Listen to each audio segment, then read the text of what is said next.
Hello friends, welcome to my YouTube channel. आज जो topic पे हम डिस्कस करने वाले हैं वो है बेसिक अकाउंटिंग टर्म्स। ठीक है, लास्ट क्लास में हमने देखा था इवोल्यूशन ऑफ अकाउंटिंग कि किस तरीके से अकाउंटिंग हमारी लाइफ में है। ठीक है, आज हम करेंगे बेसिक अकाउंटिंग टर्म्स। अब जो भी आप ट्रांजैक्शंस बुक में रिकॉर्ड करेंगे उसके पहले सबसे ज़्यादा ज़रूरी है कि आप इन टर्म्स को जान लें, इसका मीनिंग समझ लें। क्यों? क्योंकि बिजनेस वर्ल्ड में ये जो टर्म्स हैं वो डेली बेसिस पे यूज़ होती है। आप कुछ भी चीज़ करेंगे, लेंगे, देंगे, कुछ भी चीज़ करेंगे तो ये अकाउंटिंग टर्म्स के बिना बिजनेस अधूरा है। और ये बहुत ही इम्पॉर्टेंट है। क्यों इम्पॉर्टेंट है? क्योंकि इन टर्म्स का अपना खुद का एक स्पेसिफिक मीनिंग है जो अभी तक हमने पढ़ा नहीं है। ठीक है, ना ही सिर्फ क्लास 11 बल्कि क्लास 12 और जब तक भी आगे आप ग्रेजुएशन करोगे, पीजी करोगे, सभी टाइम पे या फिर आने वाले समय में आप अपना खुद का बिजनेस करोगे, उस टाइम पे भी ये जो टर्म्स है आपके लिए क्या रहेगी? यूज़फुल रहेगी। तो अब वो कौन कौन सी टर्म्स हैं जो कि यूज़ होती हैं, चलिए वन बाय वन देख लेते हैं। तो सबसे पहला क्या आता है? Business transactions. ठीक है, बिजनेस ट्रांजैक्शन क्या होता है? ये एक क्या है? इकोनॉमिक एक्टिविटी है।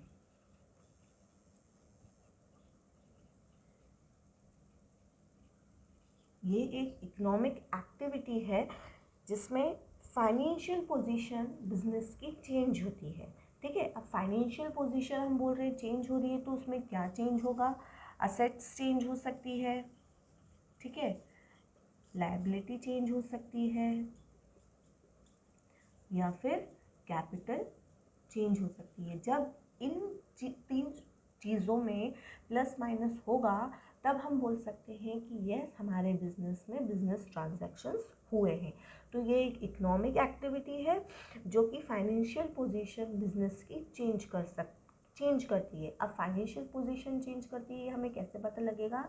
असेट प्लस होगा या माइनस होगा, यानी कि असेट या तो बिजनेस का ऐड होगा या तो कम हो जाएगा, लायबिलिटी या तो बढ़ जाएगी या तो कम हो जाएगी, कैपिटल या तो बढ़ जाएगी या फिर कम हो जाएगी। तो इसके बेसिस पे हम देखेंगे कि इसके फीचर्स क्या क्या होते हैं। तो हमारी डेफिनेशन के अकॉर्डिंग जो हमारा फीचर रहेंगे वो क्या रहेंगे? सबसे पहला इकोनॉमिक एक्टिविटी। ठीक है, अब हम इसको इकोनॉमिक एक्टिविटी क्यों बोलेंगे? क्योंकि क्या हो रहा है कि जब हम बिजनेस ट्रांजैक्शन कर रहे हैं तो पैसों का, यानी कि कोई भी चीज़ या तो आ रही है या फिर जा रही है, कैश में या फिर क्रेडिट, यानी कि हमने कोई सा भी सामान लिया तो हमने या तो पैसे दिए होंगे और सामान आया होगा या फिर हमने उधार सामान लिया होगा, यानी कि या तो कैश में या फिर क्रेडिट में। या फिर हम अपने एम्प्लॉयज़ को सैलरीज देते हैं तब हमारे एंड से क्या होता है? पैसा जाता है। ठीक है, फिर अगर हमको अपने बिजनेस को बढ़ाने के लिए अगर हम लोन लेते हैं तो उस टाइम पे क्या हुआ कि हमने पैसा लिया, तो यहाँ पे क्या हो रहा है? कैश का इनफ्लो और आउटफ्लो हो रहा है। दैट मीन्स ये क्या हो गई? इकोनॉमिक एक्टिविटी हो गई। ठीक है, फिर आता है इंटरनल और एक्सटर्नल। बिजनेस ट्रांजैक्शंस दो टाइप के होते हैं, इंटरनल और एक्सटर्नल। इंटरनल कैसे? कि हमने अपने फैक्ट्री के लिए, अपने बिजनेस के लिए कोई भी क्या खरीदी? मशीन खरीदी। ठीक है, तो हमने क्या किया? मशीन खरीदी, यानी कि हमने पैसा दिया। क्लियर? अब ये मशीन हमने फिक्स कर दी और उस मशीन से हमारे बिजनेस के क्या हो रहा है? प्रोडक्ट्स बन रहे हैं। लेकिन जैसे जैसे इसकी लाइफ बढ़ेगी वैसे वैसे इसकी वैल्यू कम होगी, दैट मीन्स डेप्रिसिएशन। ओके, तो जैसे जैसे इसकी वैल्यू कम होगी और हमने इसको खरीदा था तब क्या था? जिस वैल्यू पे थी 5 साल बाद क्या वो उसी वैल्यू पे रहेगी? नहीं। दैट मीन्स ये क्या हो गई? हमारी इंटरनल एक्टिविटी। ठीक है, फिर आता है एक्सटर्नल। एक्सटर्नल एक्टिविटी, अब हम इसको एक्सटर्नल एक्टिविटी कैसे बोल सकते हैं कि कोई भी सामान, जैसे कि आपकी एक शॉप है, ठीक है, उस शॉप से आप कुछ भी चीज़ खरीद रहे हो या फिर बेच रहे हो डायरेक्टली, तो वो हमारी क्या हो गई, एक्सटर्नल ट्रांजैक्शंस। और इंटरनल ट्रांजैक्शन, मशीनरी जो कि हमने इंस्टॉल करी और फिर जैसे जैसे ईयर बीते वैसे वैसे क्या हो गई, उसकी वैल्यू कम होती गई, तो ये हो गया हमारा इंटरनल ट्रांजैक्शन। और एक्सटर्नल ट्रांजैक्शन हमारी कोई भी जो शॉप है, उस शॉप से हम कोई भी सामान खरीद रहे हैं या फिर बेच रहे हैं, ठीक है। हमारी शॉप के लिए भी तो हमने सामान खरीदा होगा और फिर उसको हमने बेचा, तो ये हमारा क्या हो गया, एक्सटर्नल ट्रांजैक्शन। अब नेक्स्ट आता है हमारा फीचर मनी। अब कोई भी चीज़ मनी से रिलेटेड होना चाहिए। मनी से रिलेटेड मतलब आप उसको मनी के टर्म में एक्सप्रेस कर पाओ, ठीक है। कोई भी सोशल एक्टिविटी बिजनेस ट्रांजैक्शन नहीं होगा, यानी कि आपने अपने फ्रेंड के बर्थडे पार्टी के लिए गिफ्ट खरीदा, यहाँ पे भी मनी का ट्रांजैक्शन हुआ, लेकिन ये क्या है, सोशल एक्टिविटी है, तो फिर ये बिजनेस ट्रांजैक्शन नहीं होगी। बिजनेस ट्रांजैक्शन वही होगी जो कि सोशल एक्टिविटी नहीं बल्कि इकोनॉमिक एक्टिविटी होगी, और इसमें मनी का इन्वॉल्वमेंट होगा, इंटरनल भी और एक्सटर्नल भी। क्लियर। नेक्स्ट टर्म आती है इवेंट, ठीक है। अब ये वर्ड तो आपने सुना होगा, लेकिन इसका अकाउंटिंग में क्या मीनिंग है, चलिए देख लेते हैं। अब हमने अभी पहले क्या सीखा था, बिजनेस ट्रांजैक्शन, ठीक है। तो बिजनेस ट्रांजैक्शन का जो भी रिजल्ट रहेगा वो हमारा इवेंट हो जाएगा। जो भी क्या रहेगा, रिजल्ट रहेगा, ठीक है। कैसे, मान लीजिए आपने सेल करा 3,80,000 में, ठीक है, और वही चीज़ आपने परचेज करी थी 3 लाख में, तो यहाँ पे आपका 80,000 क्या हो गया, प्रॉफिट, ठीक है। अब ये प्रॉफिट में से आपने गोडाउन का रेंट दे दिया 20,000, तो आपके पास बैलेंस कितना बचा, 60,000। तो 60,000 ये आपका क्या हो गया, नेट प्रॉफिट। तो ये जो चीज़ें हुई, ये हमने क्या किए, ट्रांजैक्शंस किए, ठीक है। ये हमारा क्या हो गया, इंटरनल ट्रांजैक्शन, ये हमारा क्या हो गया, एक्सटर्नल ट्रांजैक्शन, ये हमारा मनी के बेसिस पे हुआ। तो जो भी हमने ट्रांजैक्शन करके जो हमारा रिजल्ट आया वो क्या हो गया, हमारा इवेंट। क्लियर। नेक्स्ट टर्म आती है वाउचर, ठीक है। अब वाउचर क्या होता है, ये एक डॉक्यूमेंट होता है जो कि ऑथराइजेशन प्रोवाइड करता है टू पे, ठीक है। किस बेसिस पे, जो भी बिजनेस ट्रांजैक्शन हुआ है, हमने कोई भी बिजनेस ट्रांजैक्शन किया, अब किस व्यक्ति को हमें कितना पैसे देने हैं वो हम कैसे पता लगाएंगे, वाउचर की बेसिस पे।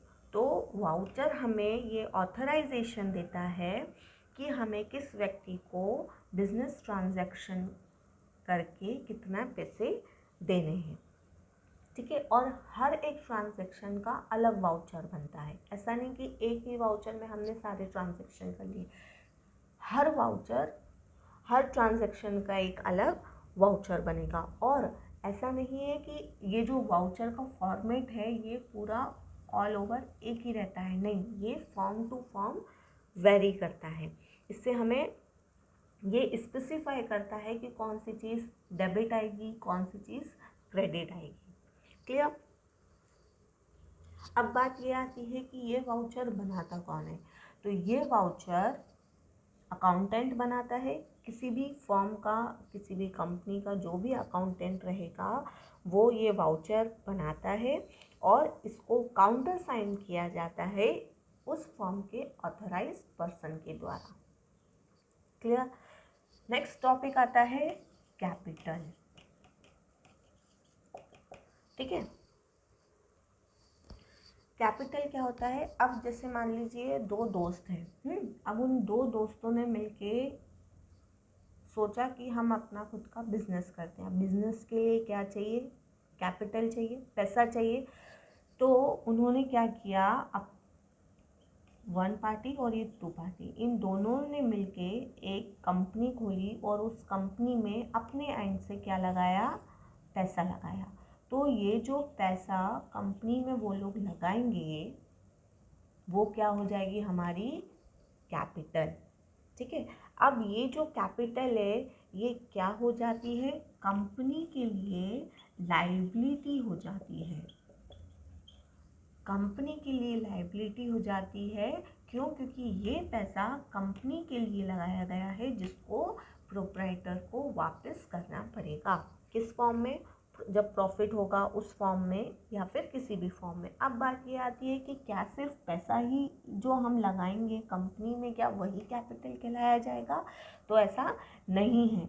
अगर कैश, गुड्स और असेट्स, ये तीनों चीज़ों में से कोई भी चीज़ अगर प्रोप्राइटर के द्वारा बिजनेस को इंक्रीज करने के लिए लगाई जाती है तो वो कैपिटल कहलाएगी। ठीक है, अब ये जो कैपिटल का पैसा है वो काय में यूज़ होगा? तो बोला जाता है कि बिजनेस को बढ़ाने के लिए यूज़ होगा, यानी कि जो भी आप बिजनेस करने वाले हो उसके सामान को खरीदने के लिए, ठीक है, उसको और डेवलप करने के लिए, उसको इंक्रीज करने के लिए ही हम ये पैसे यूज़ करेंगे। किस भी फॉर्म में हो सकते हैं, कैश, गुड्स या फिर असेट्स। अब बात ये आती है कि किसी भी बिजनेस की क्या कैपिटल है, ये हम कैसे कैलकुलेट करेंगे?